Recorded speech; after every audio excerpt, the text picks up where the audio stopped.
This year we saw probably only one big contract. Correct me if I'm wrong, and that was Dylan Cease. The year before, Juan Soto, Vladimir Guerrero, an extension, and Ohtani the year before Juan Soto. But we kind of noticed a lot of these big AAVs like Kyle Tucker, the highest paid player, I believe, per season, with a smaller contract. And I kind of noticed that a lot of teams, the big market teams, are doing that. They're willing to absorb a big contract within an X amount of years compared to a bigger contract or a big contract for a long period of time. We saw also with the Mets trading Brandon Nimmo, me, a diehard Mets fan, it made perfect sense. For other diehard Mets fans, they hated it. They fall in love with a player and they stick to that player.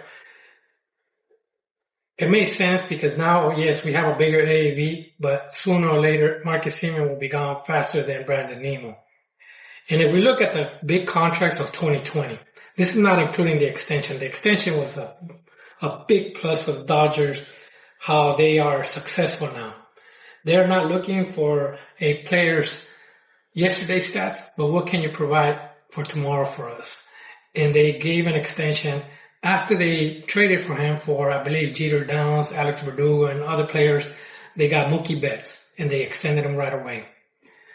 The year before, yes, Mike Trout got extended. We're not going to talk about that. That's 2019. But we're going to focus on the 2020 top 5, 6, or 7 players that signed with the biggest contracts. Gerrit Cole was the biggest contract of 9 years for $324 million. Or 36 AAV. We have to look at what the Yankees were signing. Yes, he was good at the beginning of his contract, but what was he signing? What were they signing? Not only that, if you recall, he got injured. Before he got injured, he planned to opt out. And the rumor was he opted out. Next thing you know, he backpedaled, or somebody backpedaled from his side, and he no longer opted out, and all of a sudden he was injured. Though I think that the Yankees would have tried to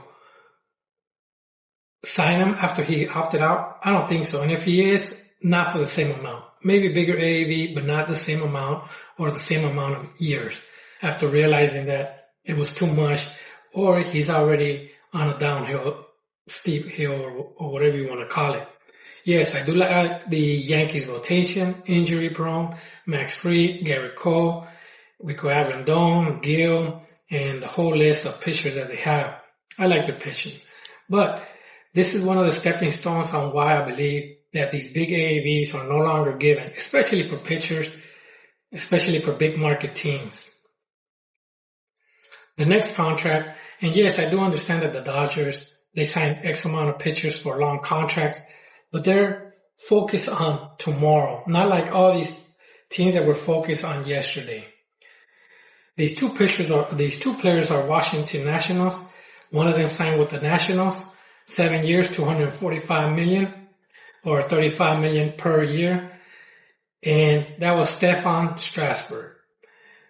That contract didn't pan out, especially when the rumor it was not insured.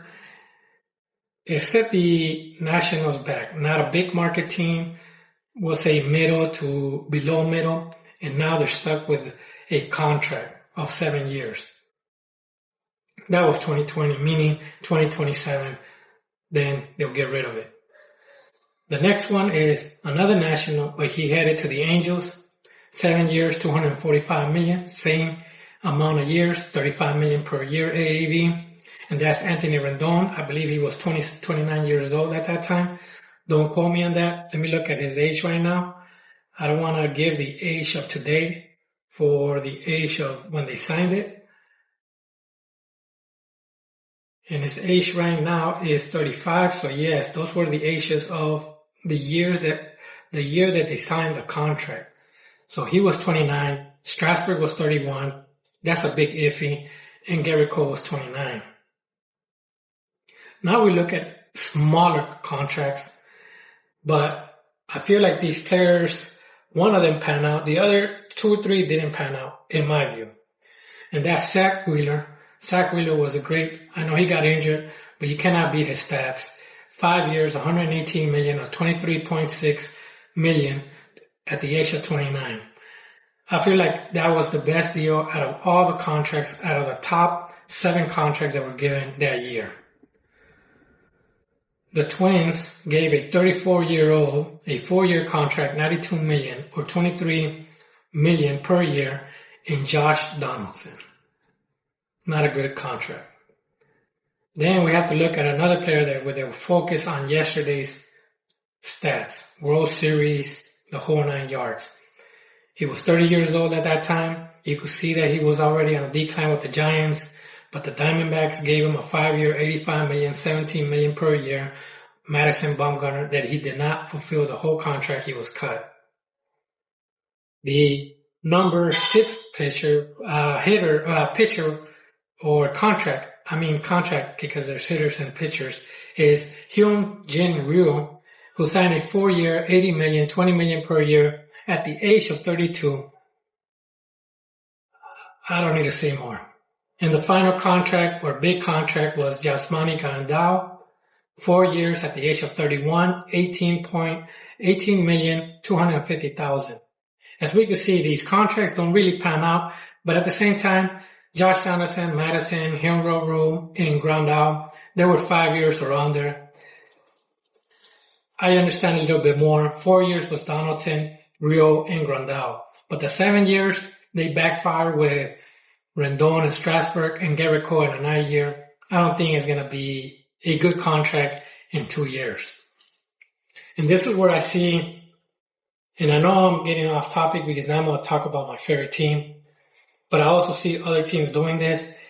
I'm a diehard Mets fan, and we're giving these small contracts, and I like what they did with Brandon Nimmo. They let him go.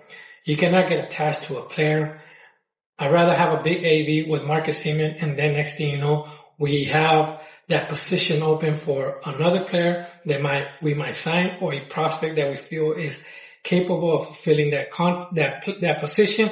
And now our money goes elsewhere, Juan Soto, and so on. Same thing with the Dodgers, but the Dodgers are doing all these deferrals. I don't hate it. Mets did it before, but at the same time, they have all these 1-year contracts protecting them, like a Max Muncy, Kike Hernandez. I didn't like the Edman deal, but that's up to whatever they wanted. I felt like it's a good contract, but I forgot how many years. Let me just verify.